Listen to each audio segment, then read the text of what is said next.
Lake City Council of Monday, November 6, 2023 shall come to order. Please rise for the Pledge of Allegiance.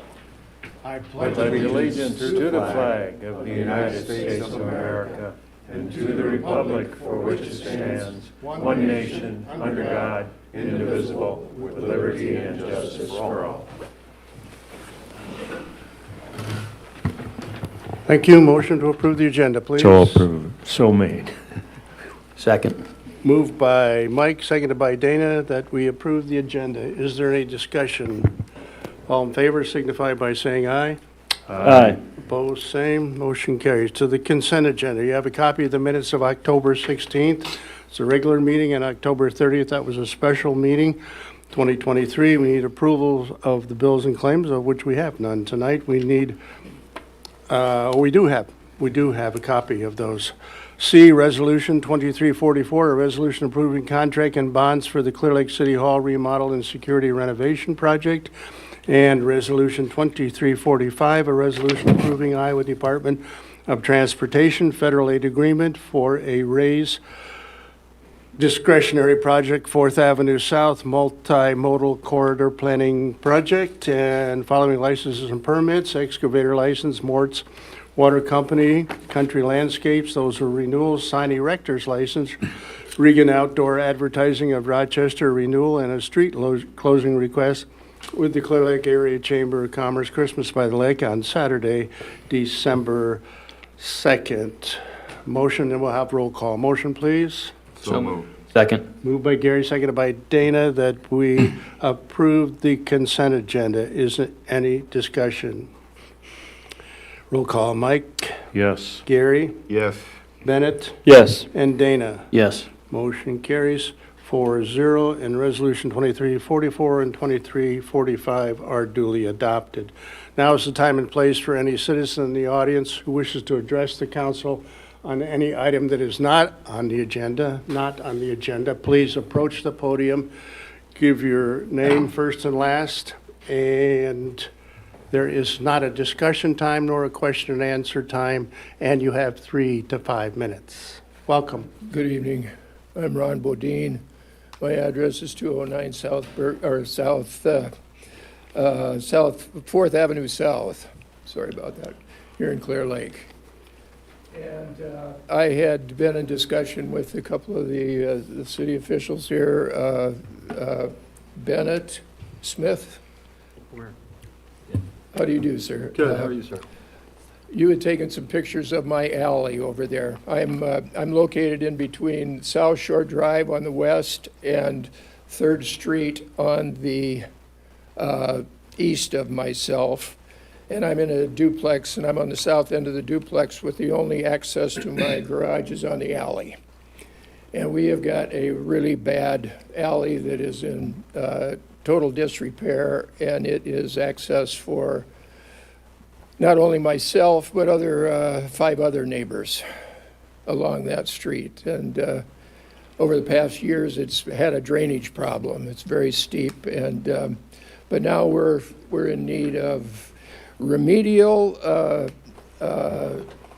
resurfacing for the time being, but also eventually we're going to need some major work done. So I guess that's all I'm asking for. I appreciate it. I look forward to talking to you, Bennett. Thank you for your time. Thank you. Council will take that under advisement. Appreciate that. Is there anyone else that wishes to speak to the council this evening? None appearing, we'll move on to unfinished business, of which we have none. Directly to 6A, new business, annual appropriation development agreements review. Scott Flory, City Administrator. Welcome, Scott. Thank you, Mayor. Council, I'll run through these items here in your packet. This, of course, is something we do every year about this time. The first annual appropriation resolution in your packet is the gold sheet, Resolution 2346. This is for the McKesson project, the annual appropriation agreement there. Of course, as you're aware, again, usually November, first or second meeting in November, we put these before the council, and they have to be approved into the county auditor's office by December 1st so that we can certify them for tax collection purposes for the following fiscal year. So this will be, of course, for our fiscal year year 2025, starting July 1, 2024. So just in the way of some review, and I've put a copy of the development agreements in your packet for you. The development agreement we have with Windmill Realty LLC, that was from February of 2014. So just ironically, it's 10 years ago to this month when Nelson and I had a call here at City Hall and got the word that they had selected, after a long process, had selected Clear Lake to build their state-of-the-art warehouse and distribution facility here. It's about a $75 million capital investment, one of the largest projects in the state of Iowa. And so we're pleased by that announcement. I remember it was quite a bit colder that night, Mayor, if you remember that. And then later in February of 2014, we approved that agreement that's in your packet with McKesson. You had an interesting reaction to that Yes, call. I did. Yes, I was pleasantly surprised. So the property tax rebate payment for fiscal year '25 is approximately $595,000 that we'd be repaying back to the company. The fiscal year of 2032 is anticipated by the schedule to be the final year of the rebate payment, but we do anticipate that based on the greater than anticipated taxable valuation that was created by the project, that we'll be able to pay that off sooner. So that has a cap of $7.3 million is the maximum amount of the rebate that would be paid back to the company. And in your packet, if you look just a little bit further, Jacob prepare a tax rebate tracker there so you can see where we're at currently in terms of the repayments back to McKesson. So we're about midway through that, and we anticipate that at this current rate, assuming just even a modest 3% growth in the assessed valuation, that we would actually receive hit that maximum cap figure probably by fiscal year 2031. So we think we'd hit that probably about a couple years early based on that. So in terms of that project, where that's at today, if I just look a little bit further at that development agreement, just wanted to point out, I think it's that fourth whereas, again, you'll see whereas of January 1, 2013, the assessed value on that property where McKesson is located, the assessed value on that, I won't go into all this detail on the other ones, but this is kind of a good one. The assessed value on that property at the time was $30,280. Today it's $25.3 million. Just a striking figure there. So. The next one up is the rebate agreement that we have with the North Iowa Cultural Center and Museum. We've had that for quite a while. We've extended that a couple of times. That includes both the ballroom itself as well as the Music Enrichment Center there at 509 Buddy Holly Place. And for both properties, we're estimating a property tax rebate payment of approximately $18,000 in fiscal year '25. That also has a cap. It's a 5-year agreement, so whichever comes first, 5 years or not to exceed $90,000. The next one up is the development agreement we have with JSM Investments. That's for the Marriott Hotel and Event Center project. That also for fiscal year 2025, we're anticipating a $201,000 rebate payment back to the company, and that also has a cap on it of $1.5 million. And on that one, I just wanted to point out that the same with the McKesson project. So that one had a January 1, 2020 assessed value on the property was $36,080 for purposes of fiscal year '25. So the January 1, 2023 valuation on that property is $8.8 million, and that is our second highest valued property in the community. The last but not least is the development agreement with Momberg Land for the Starboard Square project, which of course is the Boulevard Restaurant project. We have a rebate payment for fiscal year '25 programmed in at $33,000 there. That's a 7-year rebate. The final rebate payment's anticipated no later than 2030, and it has a cumulative maximum value of $225,000. And I think they also had on that one, maybe I didn't. Yes, that also was a January 1, 2020 assessed value of $14,000, and for 1/1/23, 1.5 million. So, pretty significant number of increases in tax valuation associated with those properties. I do want to also report, of course, the performance standards there are memorialized in the development agreement, so they each have job performance requirements. They are required to file with us reporting based on, current numbers they have, payroll, et cetera, so they're all meeting the expected performance standards, and pleasantly surprised with the Boulevard. They have exceeded those numbers quite a bit in terms of full-time, part-time employment. So.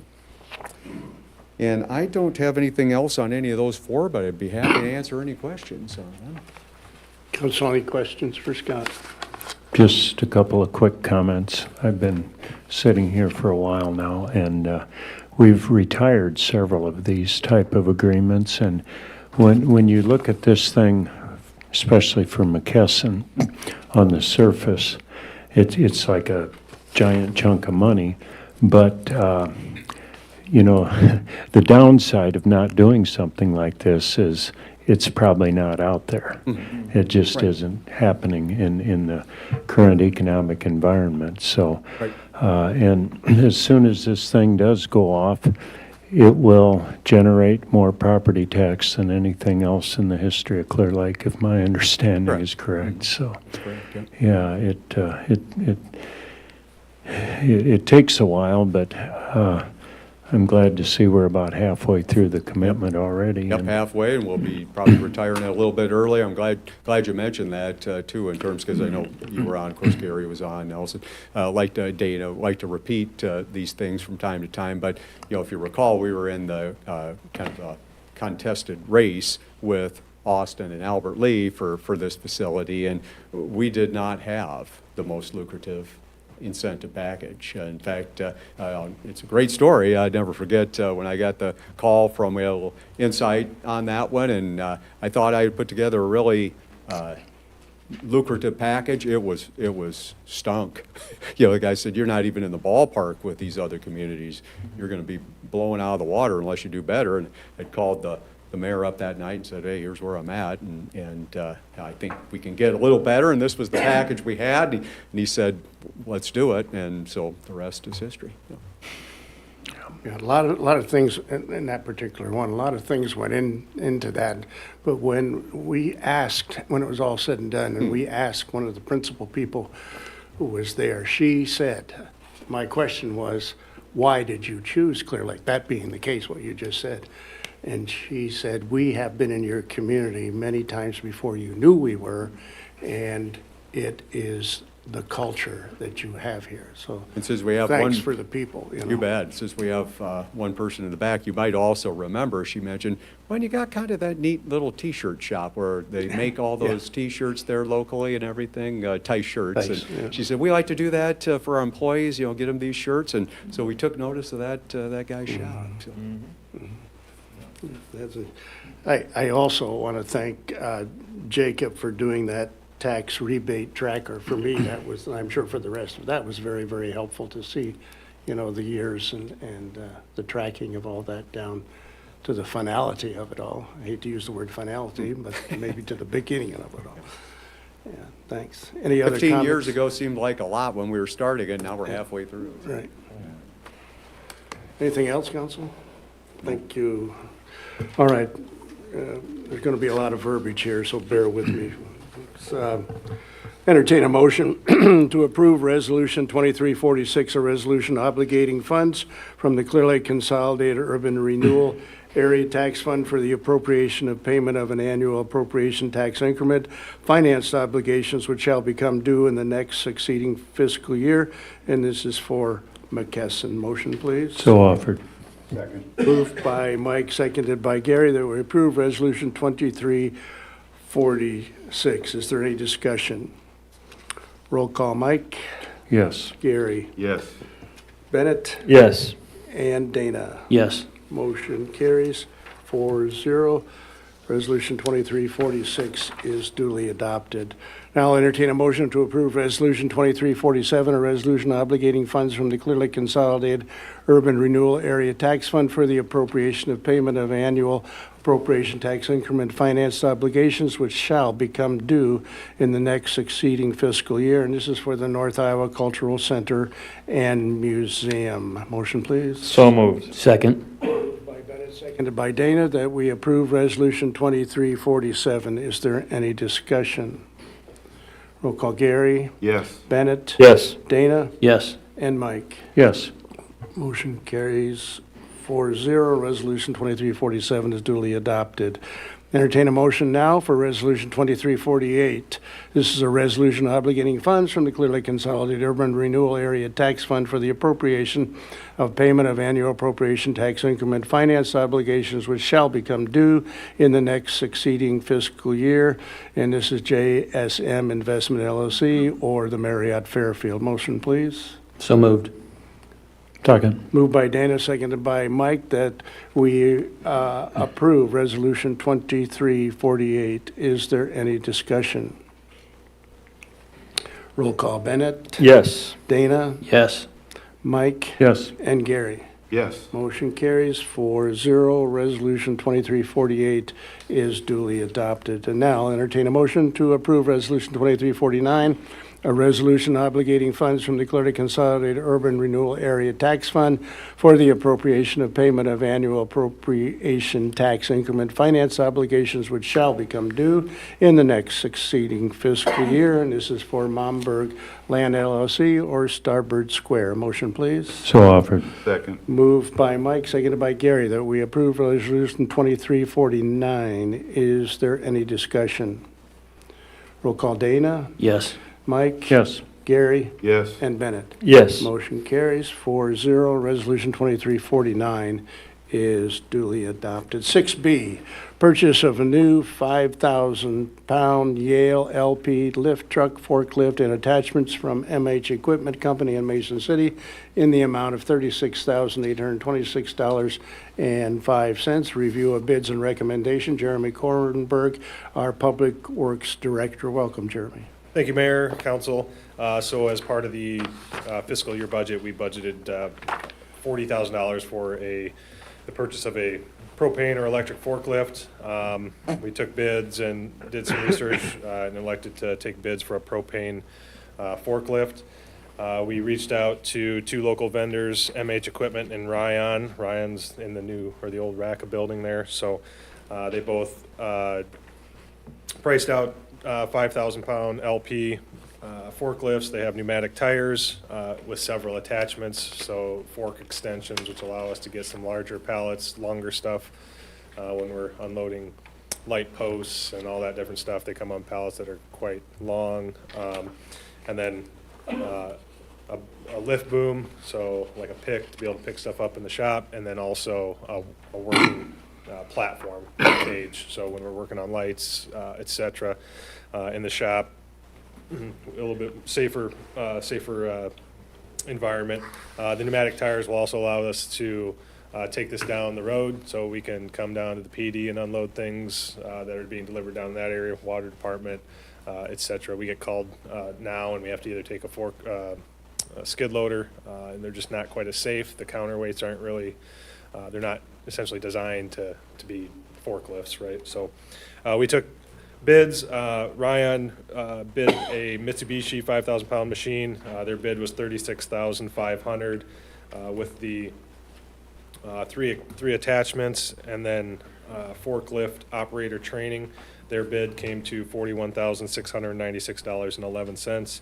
MH Equipment, their bid was for a Yale 5,000-pound machine. With their attachments, their forklift training was included, and then they also offered a 60-month long-term maintenance plan, which includes oil changes, small service things, pretty much bumper to bumper on general maintenance type things. So that was $2,250. You know, we thought that was a great value. So their entire package was $36,826.05, which also brought us under budget on that that item. So after reviewing those, our recommendation would be to go with MH Equipment with the Yale, the long-term maintenance plan. The lead time is about 30 weeks, so it does take a little bit of time, but once it is delivered, they will be able to provide us with the certified operator training that we need as well. So I think it's a pretty good value and kind of brings us into safety standards and some stuff around the shop, getting away from using some machines that aren't really determined or designed for that use. So any questions for me? Any questions for Jeremy? This 30-week will still get us within fiscal '24. Yeah. Just there, okay. Anything further for Jeremy? Thanks, Jeremy. Thank you. Therefore, I entertain a motion to approve purchase of a new 5,000-pound Yale LP lift truck forklift with attachments from MH Equipment Company of Mason City in the amount of $36,826.05. Motion, please. So moved. Second. Moved by Dana, seconded by Bennett, that we approve the purchased from MH Equipment Company. Is there any discussion? All in favor signify by saying aye. Aye. Motion same. Motion carries 4-0.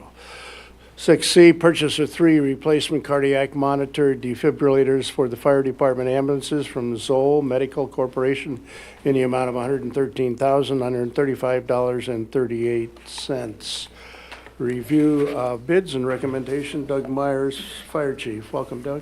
Thank you, Council Mayor. Through the normal budgeting process last year, we requested to replace the cardiac monitor defibrillators this fiscal year. In reviewing the initial quotes, the decision was made at that time to just buy one a year for the next 3 years. So we sought, reviewed, or updated bids from both Zoll and Physio Control. Physio is the products we're using now. The Physio product price increase has been about 10% since last fiscal year when we did the budget review. The normal cardiac monitor defibrillators, we get a 5 or 6 year life cycle out of them. Currently, the device that we use will be entering into their 8th year of service, so we've gotten good response from the devices we've had now. The comparison between both Zoll and Physio, the machines do basically the same thing. There is no clinical advantage to one brand over the other. The Zoll product is a little bit smaller and lighter in weight. In reviewing the bids, Physio, or Stryker Corporation, submitted a bid for one device, and Zoll provided bids that allowed us to purchase all 3 devices and spread the contract cost over 3 fiscal years. And so we'd get all 3 of the devices initially, and then the contract price would be $37,978 each December. That way we're locking in the prices. That option was not available through Stryker. And like I said, with the 10% increase in the Stryker bids, the Physio Control bid, it just made a lot more sense to lock in the prices, to me at least. The cardiac monitor defibrillator just sounds like something that we do somebody's EKG and shock the rhythm. But we also have the ability to obtain blood pressures, oxygen levels, carbon monoxide levels, and carbon dioxide levels.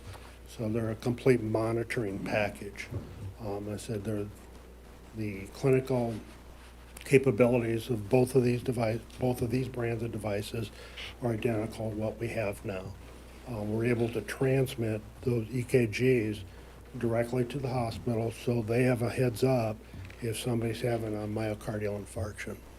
That allows us to take the patient directly into the cardiac catheterization lab, which is a huge time saver. Both companies provided trade-in allowances for our existing units.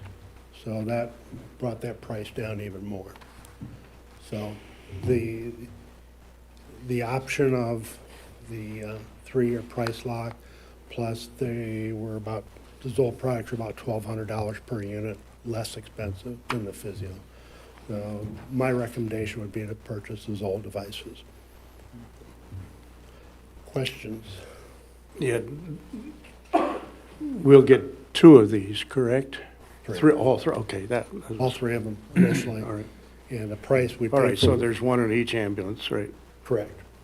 It's not a pick up and carry out, it's already there, all right.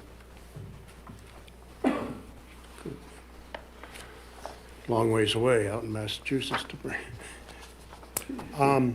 Actually, as far as delivery, is that what you Yeah, mean? yeah. No, they're talking about delivery within a month. Oh, wow, that's good. In this day and age, it's very good, yeah, yeah. Thank you, thank you.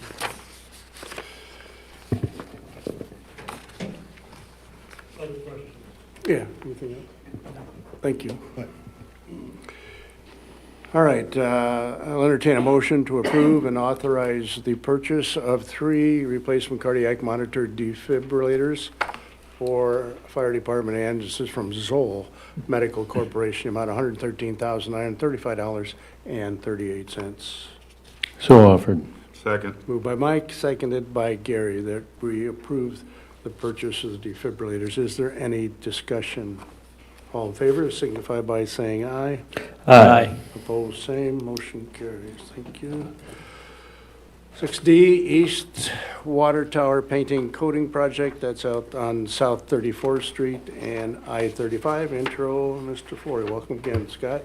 Thank you, Mayor, Council. I'll just run through the items here in the packet with you, and Tim Wilson with Dixon Engineering is here and is going to review the proposed plans and specification form contract and estimate of cost with you. The first sheet in your packet is a resolution setting the public hearing on the proposed plan, specification form of contract, estimate of cost, ordering for the advertisement of bids, and setting the date again for the hearing on that. So this resolution establishes January 2nd, 6 p.m. Here in the council chambers for the date of the public hearing on the proposed plan, specification form, contract, and estimate cost. Also directs clerk to publish notice of the public hearing in the Clear Lake Mirror Reporter on December 21st. Then on the back side of that is just the actual notice itself that will appear in the Mirror Reporter on December 21st, just identifying that the plans are available for inspection. They're also available and located in these various locations like the Master Builders of Iowa and Construction Update, these various plan rooms, and that digital copies can be obtained from Dixon Engineering. Then just some copies from the contract specifications and documents. That's just the cover sheet there. Next page is just a color picture. I mean, you're all well aware of the current situation with the rust, et cetera, on the water tower that we have there on South 24th Street, as Nelson indicated. Then just a copy of the notice to bidders that will publish online here on the city's website, and then also that goes to those plan rooms as well, just indicating that the date for the bid letting will be December 19th, 2 o'clock p.m. And then just continue on, just some more excerpts from the contract documents related to liquidated damages. Tim will talk about this a little bit further, but in terms of the actual schedule itself, we're looking at commencement probably around March, April timeframe of next year. Total out-of-time service for the tank itself, 35 days, and then there's liquidated damages associated with that that vary depending on the level of work that's been completed by that time. And we're looking for substantial completion for the project June 8th of 2024. Continue on a little bit further, the pink sheets there again from the from the contract documents identify primarily, of course, a painting project, but thought you might be interested just again to see the exterior steel coating. It's going to get 4 coats of paint on it, and just kind of all of the background with that. And of course, this was also a budgeted project. So just in the way of further review, Tim's going to come up here in a moment, but if you recall, we authorized engineering services agreement with Dixon back in April of this year, and that was again to look at preparation of plans, specifications, bidding documents, contract documents for the exterior painting, interior tank coating and maintenance, and miscellaneous repairs to the I-35 East Water Tower location. Of course, that is one of 3 water towers that we have in the community. We have the one in Four Winds subdivision, which is also a 1 million gallon tower. This is 1 million, and then we also have the 250,000 gallon water storage tower at the Pine Tree Park location. So we have a total elevated storage capacity of 2.25 million gallons. If you recall from the previous presentation we had back in April, we had a inspection report done on this water tower in September of 21. That time the tower was drained so we could get a thorough inspection, both the interior and exterior. Findings and recommendations, we reviewed that with you back in April, but they included the exterior, basically repainting of the exterior tank, recoating of the interior tank in these problematic locations, and some additional miscellaneous repairs along with that. So as I mentioned, this project schedule is calling for a commencement date in that March to April timeframe of next year. Of course, that all depends upon the weather, and then that early June completion date. As I mentioned, the work primarily entails sandblasting, pressure washing of the exterior tank itself, prepping any rust breakthroughs, et cetera. The exterior then will get completely overcoated with 3 coats of epoxy paint, and then 1 primer coat precedes that. So, and then the logo and lettering are applied after all the paint is cured. So.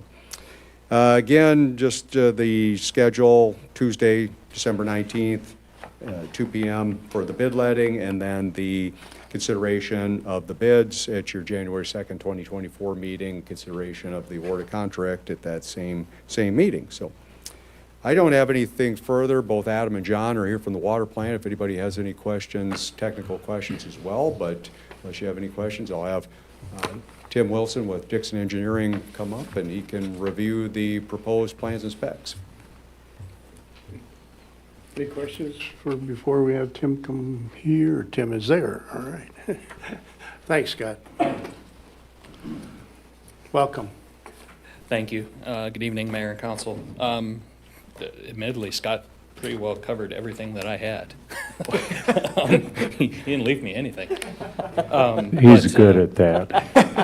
But yes, plans and specifications, I was in front of you back in April when we were directed to go ahead and get this project started. Plans and specifications are completed. And for the work that's involved, I'm happy to answer any questions, or I can go through very briefly, but admittedly, Scott covered pretty much everything for the work that's going to be involved in this particular project. The exterior will be fully abrasive blast cleaned with inside containment. And then there is a 4-coat zinc epoxy urethane system that goes on the exterior of the tank. In the wet interior, the wet interior coating of the tank in its existing state is in pretty good shape. So the work that we're including in the wet interior is basically just for repairs. There is some additional clips and a compression fitting that will go in for the cathodic protection system, which will protect any coating flaws that are currently there. And there is a small amount of wet interior repair that we will make that's associated with those improvements. Otherwise, the wet interior is pretty much hands-off. There's just very minor corrections that will be made there. The bulk of the work is the exterior, along with the metal improvements that are listed under our scope of work that include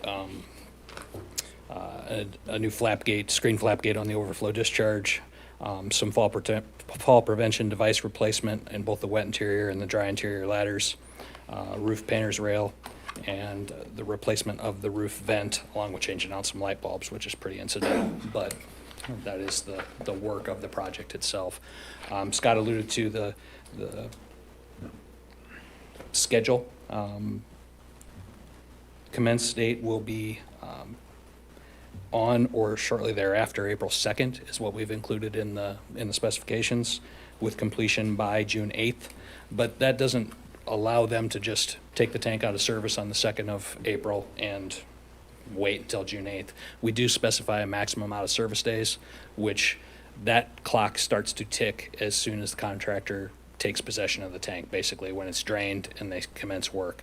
Oftentimes, there is work that a contractor can complete prior to the tank being drained, and that doesn't start into their days that way. So some of the weld repairs, the painter's rail on the roof, things like that, some of that work can be done prior to draining the tank, and oftentimes contractors will opt to do that. But that is part of their means and methods, and we don't stand in the way of it, but we all allow them to do that work if that's the case. Mentioned, Tim, we had a good conversation on the bidding environment, and I think the council will be interested. I was impressed when you mentioned your firm has been pretty aggressive in getting good responses Yes. in terms of bidders for these projects. Yes, I would say over the last 2 to 3 years of opening bids on projects here in Iowa, traditionally I see somewhere between 8 and 10 bidders.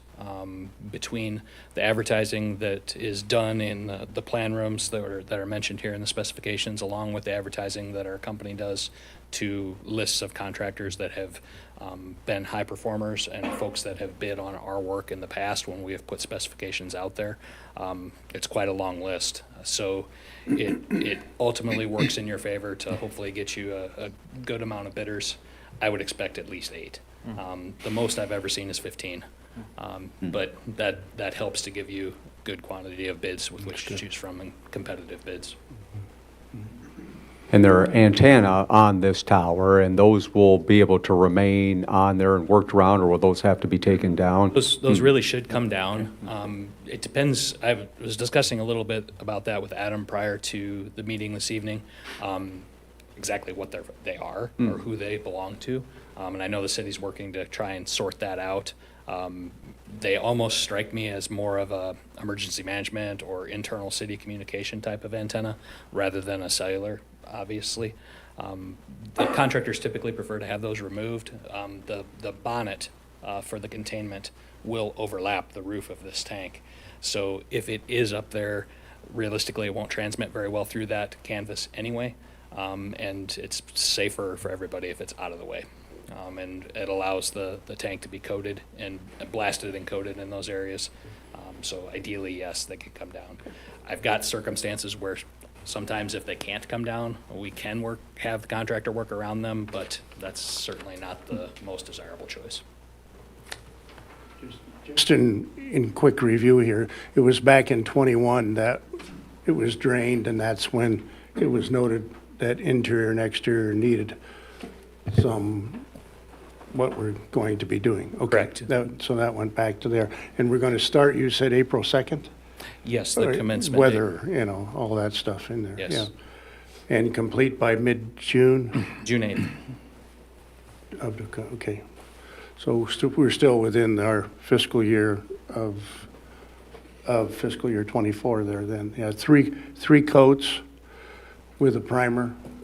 Yeah, technically it's 4 coats. The primer is a zinc primer that goes on first after the blast. There is an intermediate coat of epoxy that goes on, an intermediate coat of urethane, and then a top coat of urethane. So 3 coats plus the primer, yes. And then the letters follow. Yes, the lettering and logo will follow on top of that. Any further comments, council, or questions, Tim? Tim, I just have one question. What kind of warranty will we get with this new paint job? As part of our services, which if you recall when I visited with you back in April, once a contractor is awarded a contract, I would seek to amend our agreement that produced these specifications to include our on-site observation services. That would also include a warranty inspection, which will take place within 13 months of the substantial completion date. So we will come in, perform a warranty inspection, and contractor will be obligated to make any of those repairs after that. If there's a flaw or a failure that shows up, it will show up quite quickly. Typically, those can be addressed within that 13-month period afterwards. But even after that, is there a 5-year, 7-year, 10-year, forever warranty? Traditionally, the warranty that would come after that would be offered by the coating manufacturer specifically, and I have not seen an instance where a coating manufacturer, if it is deemed to be an issue with the coating, that they do not stand behind it. But they don't advertise a 1, 5, 10 forever type of warranty, but I have not seen a situation where a coating manufacturer has come back and said they would not if it is indeed deemed to be a coating issue. From our perspective, and that is basically the work that our company has been built upon.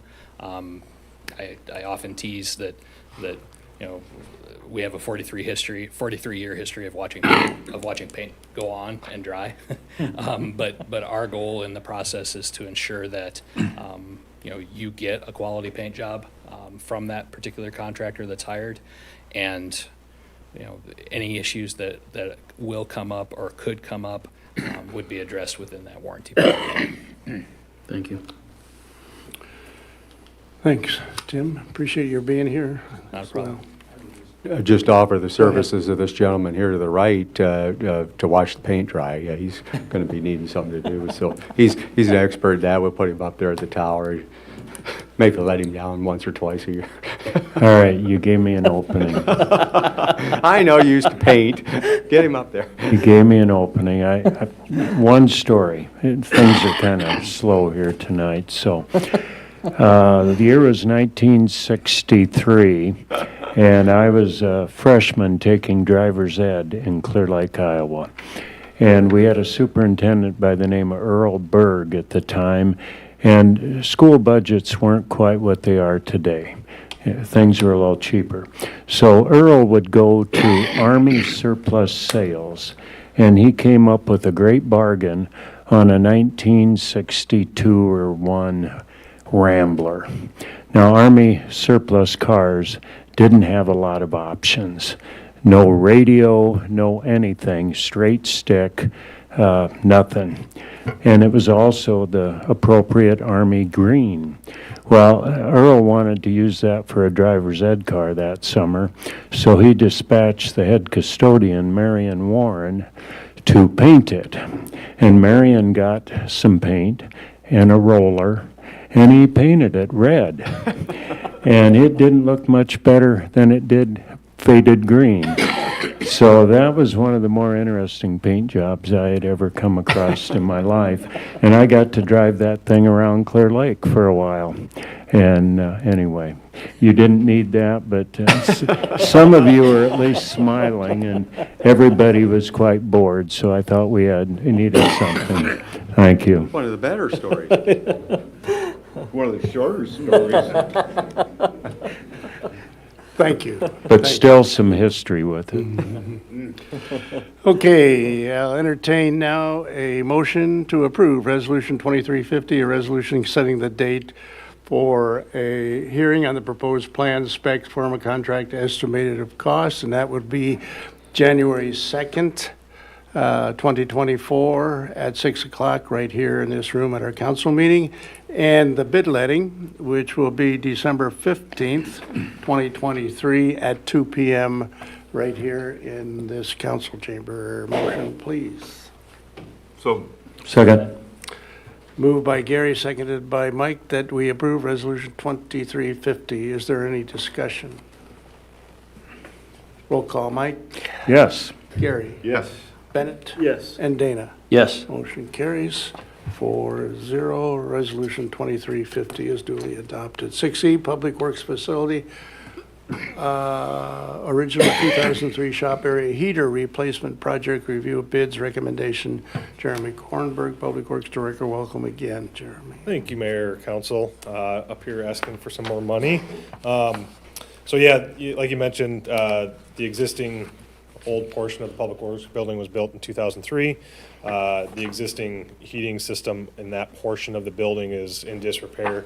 I think we spent a bit of money last year just getting 3 or 4 of the burners working.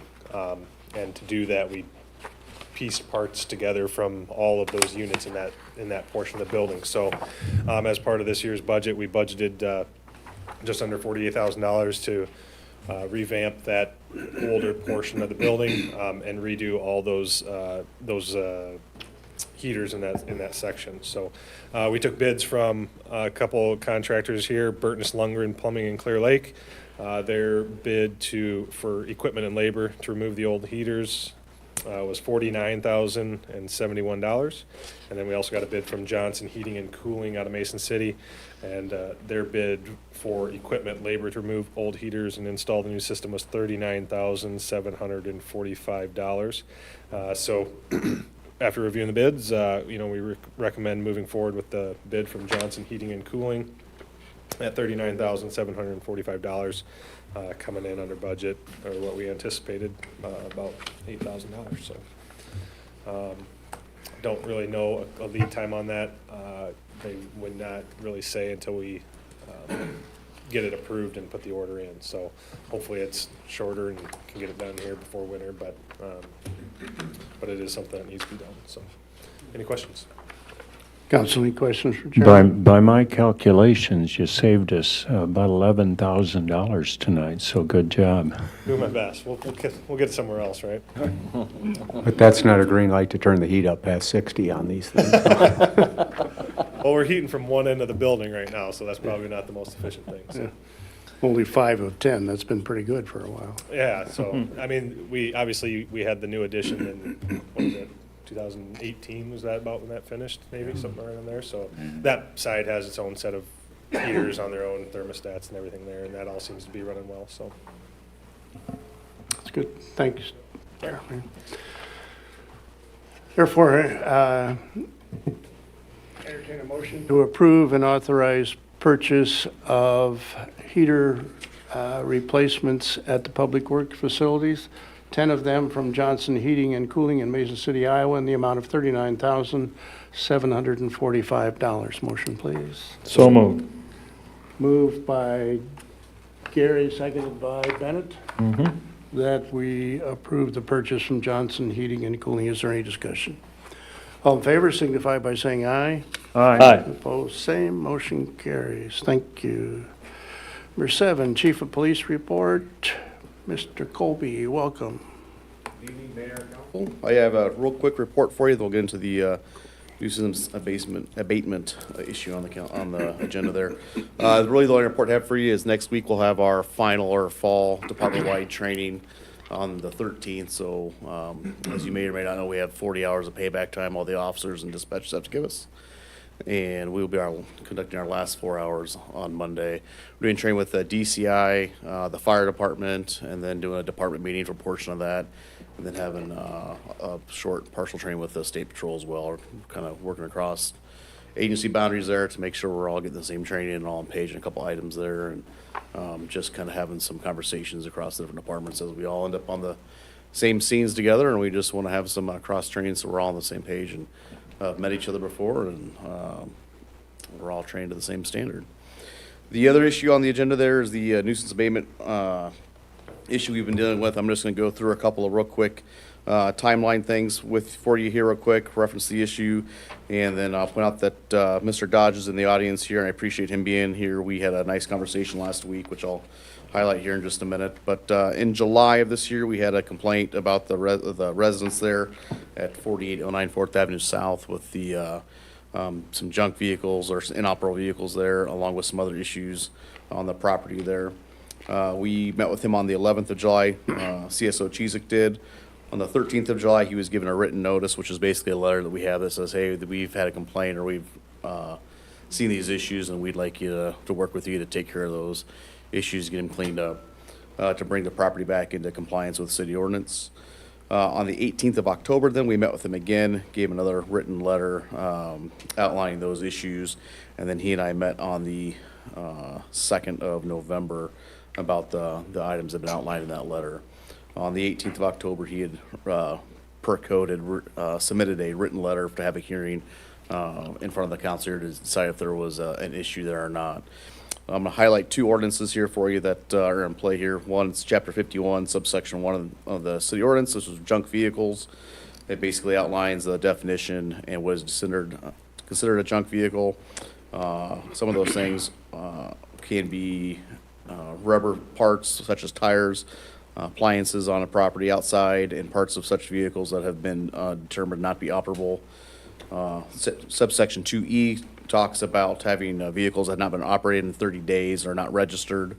And then it goes into the nuisance abatement process that's outlined in the codes, Chapter 50. Chapter 50 outlines once we serve that paperwork, then the property owner has the right to have a hearing in front of the council for the council to decide if there's a nuisance abatement issue there or not. All that being said, the conversation I had with Mr. Dodge on November 2nd went very well. I toured the property with him myself, and he and I walked around, and we came up with a list of items that we'd like to see, have him cleared up to get us closer to having no violations there. And my reason for going through all this is the code says the council can set this hearing that we had scheduled for tonight. But I would humbly ask that we would reschedule this for March 4th agenda and give Mr. Dodge some time to work on the projects he has going to get that cleaned up. And I think this is probably the best resolution because, I said earlier, he and I met, we had a great conversation. He is more than willing to make things right, and I don't think there's a need to go through with a formal hearing here today. And so my request, and I think I kind of summarized our conversation, is that we would just like to continue this till March 4th. That'll give us time to meet, reconsider, and then if we need to give him more time on March 4th, we can do that. But that's pretty much the summary of the situation. I have some additional documentation here, but in my review of the ordinance, there's no set deadline. It's just under this ordinance that the council can set that hearing time and also choose to continue it down to March 4th or later if we so choose. So March 4th is about 90 days out, and with the winter and the cold weather, I figured that was an appropriate amount of time to give him some time. And we talked today on the phone, and he's already made some progress today too as well. So I would just say I have no reason to believe that he's not making every effort possible to bring the property back into some compliance there. So any questions? I kind of skimmed over a lot of stuff there, but I'm sure I'd be happy to answer them, or Mr. Dodge could too if you'd like. Sounds to me like your meeting with Mr. Dodge went well, and you got things. Yeah, I think we're all on the same page. It was about 30, 45 minutes, talked about various things. And like I said, I have no reason to believe that we won't have a positive resolution sometime going forward, probably even potentially before March 4th if possible, depending on weather and some other things there. Before we open this public hearing, we will follow what we have since it is on today's agenda. But before we do that, council, any questions of the chief before we proceed ahead? Yeah, I was just going to say, Mayor, Chief, I appreciate the process and that you and Officer Chizik has worked with the homeowner here, Mr. Dodge, and so I'm glad to hear that you had that good conversation. And it sounds like there's some flexibility on that March date if need be. Yeah, I think, at least in my mind, that as long as we're seeing him do some work there, he may, like all of us, have some things happen in life that postpone things, or he may have some time to get things done early. And the whole goal is not to cite somebody. The whole goal is just to make things better for everybody and have compliance there. And I'm happy with March 4th. I'm happy with April 4th, if it ends up being that, or January 4th. Just depends on where we sit on the process. Absolutely. Well, thank you, Mr. Dodge, for being here tonight, and thank you, Chief, and Officer Chizik for working with him on this issue. Thank you. Thanks, chief. Thank you. All right, I'm going to follow through, or now is the time and place for the public hearing with regard to nuisance abatement hearing 4809 4th Avenue South, and this is a request by Mr. Dodge. We are now open in that hearing. Mr. Dodge, would you wish to speak? You're certainly welcome. Yeah, we appreciate your being here. Thank you. Yeah, I've got a cold and everything, Sure. so I don't want to speak much, but I mean, I'm trying to get everything, cleaned up. It got out of hand with the storm we had come through, on December 15th, and it took the roofs off my house and messed up shingles, and then fighting with insurance companies, and they want to save this piece and that piece for insurance purposes, so it just got out of hand, and, I'm trying my best. Sure. And March 4th is a good I'm date to have that. Yeah, if we can revisit it, right, then that'll give me plenty of time to get things cleaned up and get stuff put away where I can get to actually restore my cars and get them cleaned up. And, it drives me nuts having the place look like it is anyway, so. Council, do you have any questions or comments for Mr. Dodge at this point? None. Once again, thanks and appreciate your working with the chief and chief working with you. And we look forward to March 4th when you come back and Thank have you. I that done. appreciate you Thank- giving me the time. You bet. Thank you. I'll entertain a motion to close this public hearing. So moved. Second. Moved by Bennett, seconded by Mike, that we close the public hearing with regard to the 4809 4th Avenue South request. Is there any discussion? All in favor signify by saying aye. Aye. Opposed, same. Motion carries. Thank you. Public Work Director report, North 8th Street Sanitary Sewer Extension Project update. You are a popular person, Mr. Kornberg. Case, I guess. Yeah, so that project went in pretty much seamlessly.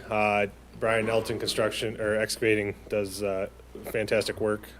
He's done several projects for the city and other instances, so extension went in. They've been doing a lot of work on the storage facility as well. They're making great progress there. So sanitary sewers in, connections to the homes that were on that path as well, I think, and some excess work there. So we did some televising, making sure everybody was reconnected. It's just kind of a funky area, right, that had some private lines and odd connections. So all in all, everything went real well and smooth. So and like I said, that JB storage, they're making a lot of progress on the underground stuff there as well. So beyond that, for updates for me, obviously fall work's going on. Sweepers are full bore. We're finally making some headway on the roads. They're starting to look better. If you've been out at the Public Works shop, I've never seen a leaf pile that high, but it's just one of those years that they all came at once. So we always contract out with Ventura and the county to do some sweeping. So hopefully in the next week or so we'll get out there, and usually takes us about a day to do each of those. So that's on our list as well.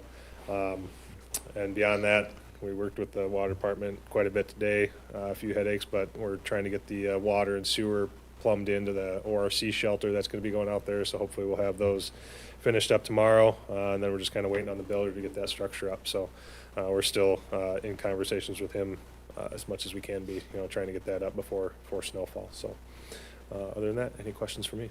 Yeah, yesterday I happened to make the mistake of going out there in the afternoon, and I was fourth in line with about 20 cars lined up to be fourth in there, and Reynolds was out there, and that pile was as high as Peddlety's old stockyard concrete base in there. So I think Dennis said he had to go out 4 times over the week. Yeah. It might have been 4 times Sunday. I mean, it was ridiculous. So, but yeah, it's just one of those years where all the leaves start coming down in about a week and a half span. So yeah. And great service that we provide there. Yeah. I mean, to brag on us, but it really is for somebody who takes their stuff out there as well. So. Oh, I guess then the other thing was the last council meeting, we approved the security fence for the Public Works, and I found out about 4 o'clock this afternoon that they should be showing up tomorrow to start putting that in. So so that'll help us out with our security kind of and stuff we have going out there. So thanks. Well done, thank you. Under Mayor's report, I'll take Chad first. North Iowa Economic Development. Welcome. Thank you, Mayor, Council, appreciate it. I appreciate this evening. It's always a great time every year when we get to look at the urban renewal plans and projects and the significant impact that those make. So, and like I always say, I appreciate the way that Scott, the council, the mayor, you guys approach TIF and the way that you utilize it, because you use it for truly transformational and important projects. And it's easy to look at that and say, oh, why are you giving money to a company or this or that? And like Scott said, it's the cost of doing business. If you want to compete at all for those kind of projects, you can't do it without that. And so that's just really important information for us. We utilize that as we get into this legislative session. One of the things that we continue to hear is there's people, Congress people, looking at TIF, and they always want to maybe play with that a little bit. But it's such an essential thing for us locally that we protect that, we take care of that. We've had several good conversations already with local legislators, and I'm happy to say that our folks get it. They've seen the things that have been done here and the importance of that, and they've been they've told me that they support our efforts and that they will do their best to maintain that as it is. and not, don't foresee any changes coming down the pike on that kind of thing, because that does make a big difference for us locally. It really is our only big tool to really make a dent in those kind of projects. The other thing, though, that they did kind of mess with last year was property taxes. And one of the areas that they did adjust was housing tax abatements. And as you guys know, we've got a significant project you just had a special meeting for last week.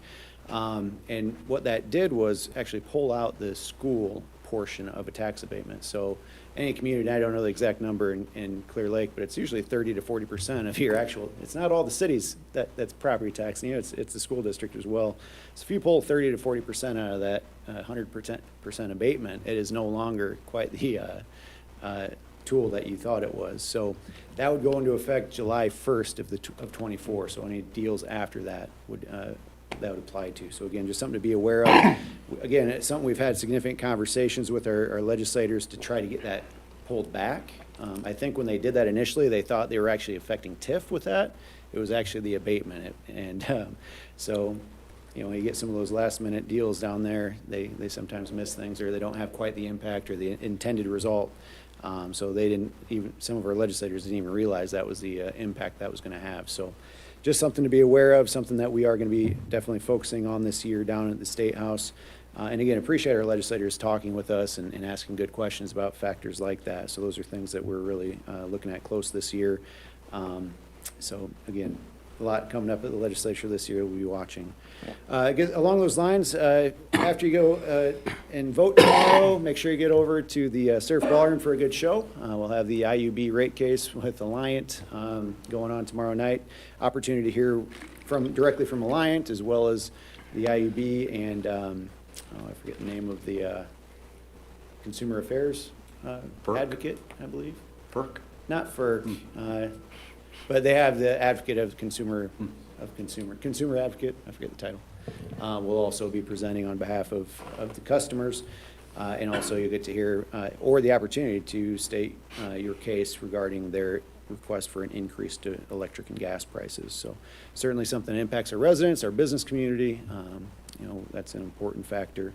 We always appreciate our partnership with Alliant, but that's a significant part of doing business in our communities. So when you raise that 10, 15, 20%, it makes a big impact. So we again, something we're watching closely. Comprehensive plan, the draft is put together. I can't remember, Scott, if the city, I believe they were meeting with, RDG has been meeting with city staff. I know they met with Mason City and have those scheduled with you guys in the county. We have public workshops coming up next Monday and Tuesday, I believe, November 13th at noon to 1 over at the courthouse. That night, 4:30 to 6:30 at Nyakog, and then November 14th, we'll be over here at the CL Wellness Center, at the Clear Lake Wellness Center, 4:30 to 6. So definitely want people to get out there, get an opportunity to see how that's coming along and get some public input on where things are going with that so far. And then December 8th, we'll have our next Corridor Investor Forum over at the Wellness Center from about 7:30 to 9. That'll have kind of a legislative focus. We're inviting our legislators to that. And again, we'll be kind of hitting on some of these key topics I mentioned. So unless you have any questions for me, I'll get out of your hair. Do you know on that comprehensive plan, is it just going to be like walk around again? Or will there be a presentation? We don't know. Yeah, there'll be kind of just a brief kind of overview that we'll have RDG give, and then it'll be kind of a come and go opportunity. They'll have some of the boards of the significant areas of the plan and the main concepts and things of that nature. Give people a chance to ask questions or point out areas that they have concerns about or whatever. So this won't have anything to do with the individual Clear Lake comprehensive plan? It will. It will include that? Yep, absolutely. Yep, so it'll have, it covers the whole gamut. So you have the Mason, each one of those public sessions will review all of it. So it'll have Mason City, Clear Lake, and the county portions all included. Any other comments? Thank you. Thank you. Appreciate that. Just a reminder, tomorrow's election day, folks. We have two of our candidates for three? Oh, I've seen you here every night. I just think. Mrs. Schumacher. Sorry about that. And, you know, we wish you all well and good. I think there are three excellent people right there from our community. anytime that you run for public service. I really think that that's a compliment to that particular person or persons in this particular case. We also have, correct me if I'm wrong, 4 people running for school board tomorrow, and we don't all have an opportunity to vote for that. Those of us west of the golf course, we have to vote for whoever is running for the Garner, Ventura, Hayfield, whatever their other names are. That's always been of interest to me, but anyway. So tomorrow's election day. Right here is one of the, what do we call them, precincts, and we have 2 others within our community. Starting time, 7 a.m. We have all Is that 3 correct? precincts. 7 o'clock. 7 to 8. 7 to 8, so. Mr. Flory. Just real quick, couple of things. The 4th Avenue South Multimodal Corridor Project, the consultant RFP update. So as you recall, we did issue, council had approved the RFP that went out, sent it out to quite a few consultants. We got some responses back that some were too busy to submit a proposal, but we did ultimately get 3 responses back, one from SEH Engineering and Mason City, one from Feenstra and Kim, and then one from Snyder and Associates in Ankeny. So we're going through the process. We completed one step here tonight under the consent agenda, which was to approve the agreement with the Iowa Department of Transportation. So that is now done. We'll sign that, get that in. But then there's also the agreement with the United States Department of Transportation that has to be approved by the city, which we've already approved, the Iowa DOT, which they've approved. So that's in Washington, D.C., and that will be approved. And once that receives that approval, then we'll conduct the interviews with representatives of those 3 firms.